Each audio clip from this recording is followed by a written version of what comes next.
So hello friends, welcome to learn services. This is Ram Soni. MPPSC ने MPPSC 2024 civil services exam के लिए vacancies बढ़ा दी है और आप देखेंगे यहाँ पर आज एक नोटिफिकेशन जारी किया गया है। इस नोटिफिकेशन के माध्यम से एमपीपीएससी ने इन्फॉर्मेशन दी है कि वैकेंसीज को हमने बढ़ा दिया है। वैकेंसीज कितनी है ज़रा डिस्कस कर लेते हैं। पहले वैकेंसीज मात्र 60 वैकेंसी हुआ करती थी, लेकिन अब उसको बढ़ाकर 110 कर दिया गया है।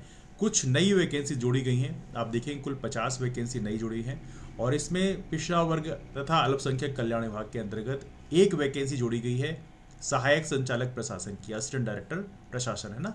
वित्त विभाग के अंतर्गत मध्य प्रदेश वित्त सेवा की वैकेंसी जोड़ी गई है, कुल 26 वैकेंसी जुड़ी है। सहायक संचालक स्थानीय निधि संपरीक्षा की एक वैकेंसी जुड़ी है। इस प्रकार से यहाँ पर ये द्वितीय श्रेणी राजपत्रित अधिकारियों की वैकेंसी है। वित्त विभाग की एक और वैकेंसी जुड़ी है, इसका नाम है मध्य प्रदेश अधीनस्थ लेखा सेवा। इसकी 22 वैकेंसी जुड़ने के बाद में कुल 50 वैकेंसी नई हो गई है। इसके जुड़ने के बाद कुल कितनी वैकेंसी हो जाएंगी? 110 वैकेंसी हो जाएंगी। तो ये इन्फॉर्मेशन यहाँ पर एमपीपीएससी ने दिया है। बाकी आगे की बात कोई बहुत मतलब की नहीं है। 8713 का हिसाब उन्होंने बताया अपने हिसाब से।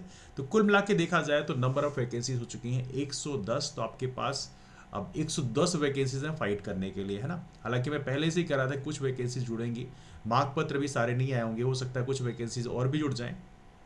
Let's hope for the best. आने वाले कल में शायद कुछ वैकेंसीज और भी हमें जुड़ती हुई नजर आए।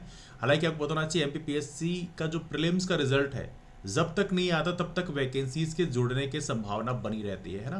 तो इसलिए इस चीज़ को भी थोड़ा सा आप ध्यान रखें। सेकेंड थिंग इज दैट कि यहाँ पर एक और आप लोगों के लिए बैच लॉन्च किया है, तो इस बैच को भी आप ज्वाइन कर सकते हैं। लेकिन सबसे बड़ी बात मैं आप लोगों से सीधा सीधा कहना चाहता हूँ कि इन केस यदि आपने किसी कोचिंग के नोट्स को रिफ़र कर रखा है, आपने अपने सिलेबस को कंप्लीट कर रखा है, तो आप उसी को रिलाई करिए।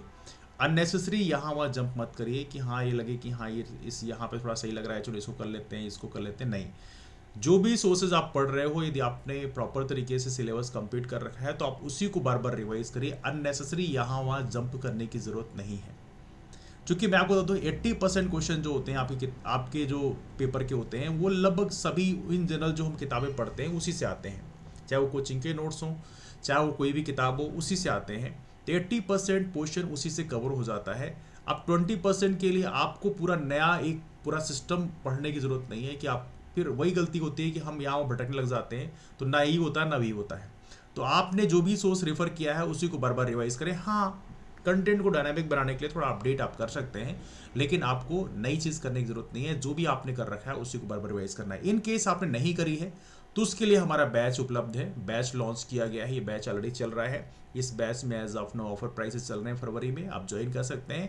इस दिए गए नंबर पे 8826033084 नंबर पे आप मैसेज कर सकते हैं व्हाट्सएप और टेलीग्राम में। तो वहाँ पर आपको हमारी इन्फॉर्मेशन दे दी जाएगी कि बैच कैसे ज्वाइन कर सकते हैं।